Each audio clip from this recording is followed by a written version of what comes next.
नमस्कार, मैं डॉक्टर मनीष पांडे हूँ। मैं एक यूरोलॉजिस्ट हूँ। मैं synergy institute of medical sciences Dehradun में हेड डिपार्टमेंट ऑफ यूरोलॉजी के पद पे कार्यरत हूँ। आज मैं आपको कार्सिनोमा प्रोस्टेट या प्रोस्टेट कैंसर के बारे में कुछ बातें बताऊंगा। प्रोस्टेट मनुष्य के पेशाब के रास्ते में पाई जाने वाली एक ग्रंथि है। ये केवल आदमियों में होती है, औरतों में नहीं होती। अमूमन इसका साइज एक अखरोट के बराबर होता है। जैसे जैसे उम्र बढ़ती है आदमी की, प्रोस्टेट का साइज बढ़ता है। साइज बढ़ने के और भी बहुत से कारण होते हैं, जैसे इन्फेक्शन जिसको हम प्रोस्टेटाइटिस बोलते हैं, या कभी कभार कैंसर के कारण इसका साइज बढ़ता है जिसको हम कैंसर प्रोस्टेट बोलते हैं। रिस्क फैक्टर्स की अगर हम बात करें तो अगर आप का वजन अत्यधिक है, आप ओबीज हैं, आप मेटाबॉलिक सिंड्रोम से पीड़ित हैं, या आप तंबाकू का सेवन करते हैं, सिगरेट स्मोकर हैं, या आपकी फैमिली हिस्ट्री में मतलब आपके भाई, आपके पिताजी या दादाजी में किसी को प्रोस्टेट कैंसर हुआ हो, या आपकी माताजी, बहन या नानी की तरफ किसी को ब्रेस्ट कैंसर हुआ हो, तो आप सीए प्रोस्टेट के रिस्क फैक्टर में आ जाते हैं।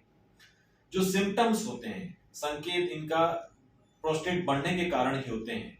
जैसे प्रोस्टेट बढ़ने की अलग बीमारियां जैसे बीपीएच, प्रोस्टेटाइटिस जैसे ही इनके सिम्टम्स होते हैं। बार बार पेशाब लगना, पेशाब की धार कमजोर होना, पेशाब को रोक ना पाना, बाथरूम में अत्यधिक तीव्र इच्छा से पेशाब का लगना, रात में बार बार पेशाब लगना, ये सब साथ में कभी कभार पेशाब के रास्ते से खून भी आ सकता है। कमर में दर्द होता है, वो डिपेंड करता है कि अगर आपका प्रोस्टेट कैंसर कहीं फैला हुआ तो नहीं। इन संकेत अगर आपके अंदर हैं तो आप डॉक्टर से मिलें। डॉक्टर सर्वप्रथम आपकी डिटेल हिस्ट्री लेते हैं। हिस्ट्री लेने के बाद वो आपका एग्जामिनेशन करेंगे। एक इंपॉर्टेंट एग्जामिनेशन होता है जिसको हम डीआरई बोलते हैं, डिजिटल रेक्टल एग्जामिनेशन, जिसमें एक यूरोलॉजिस्ट आपकी गुदामार में उंगली डाल के प्रोस्टेट को फील करते हैं। अगर उनको कुछ लगता है कि प्रोस्टेट खराब है समाना, तो हम आगे उस हिसाब से जांचें कराते हैं। कॉमनली आप देखेंगे सीरम पीएसए एक खून की जांच होती है जो कैंसर प्रोस्टेट के बारे में बताती है, जिसको कराया जाता है।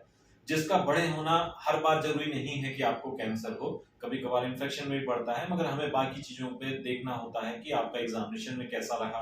आवश्यकता पड़े तो हम आपका एक मल्टीपैरामेट्रिक एमआरआई करवाते हैं, या हम बायोप्सी कर सकते हैं।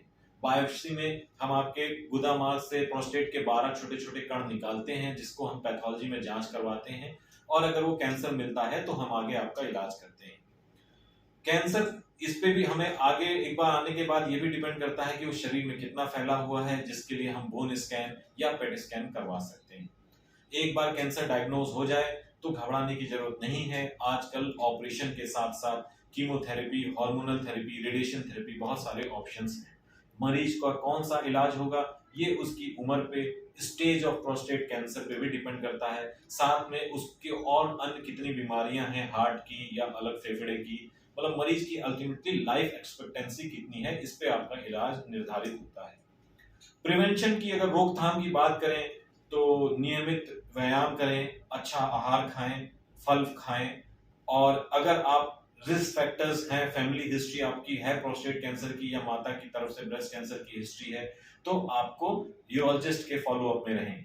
स्क्रीनिंग की अगर हम बात करें तो 50 साल से ज्यादा की उम्र के व्यक्तियों को यूरोलॉजिस्ट से मिलकर सीरम पीएसए करवाना चाहिए। और अगर आपके घर में सीए प्रोस्टेट मतलब कार्सिनोमा प्रोस्टेट की अगर हिस्ट्री है तो 40 साल क्रॉस करने के बाद आपको यूरोलॉजिस्ट से मिलकर स्क्रीनिंग करवानी चाहिए।